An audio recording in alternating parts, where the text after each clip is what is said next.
അവർക്ക് അറിയത്തില്ല. നമ്മൾ എപ്പോഴും നടന്നുകൊണ്ടിരിക്കുന്ന രീതിയിലല്ലേ നടക്കണ്ടേ.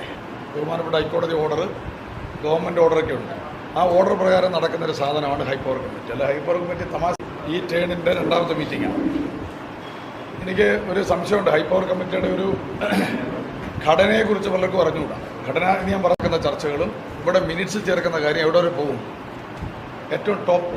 അപ്പോൾ അത് റിമാർക്സ് എഴുതി ചിലപ്പോൾ നമ്മൾ പോയി ഓഫീസിലൊക്കെ ഇരുന്ന് 6 മാസം കഴിയുമ്പോഴായിരിക്കും പേപ്പർ കിട്ടുന്ന കാര്യം പറയുകയാണ്. അപ്പോൾ അതുകൊണ്ട് ഇത് നിസ്സാരമായിട്ട് കാണുന്നു. നമ്മളെല്ലാവരും ജില്ലയ്ക്ക് വേണ്ടിയാണ്, ഭക്തന്മാർക്ക് വേണ്ടിയാണ് നമ്മളെ അയച്ചിരിക്കുന്നത്. നമ്മൾ ഗവൺമെൻറ്റിൻ്റെ കോർഡിനേഷനാണ് ഹൈപ്പവർ കമ്മിറ്റി. ഇതാണ് എൻ്റെ സിസ്റ്റം. ഇനി നമുക്ക് ഇന്നത്തെ ഒരു പ്രാധാന്യം, നമുക്കിനി പ്രധാനപ്പെട്ട 2 ദിവസം വരിക, 25, 26. 25-ാം തീയതി നമുക്ക് തങ്കയങ്കി ഘോഷയാത്ര എത്തുകയാണ്. 26-ാം തീയതി നട അടയ്ക്കും. അപ്പോൾ നമ്മൾ അതിന് കുറച്ച്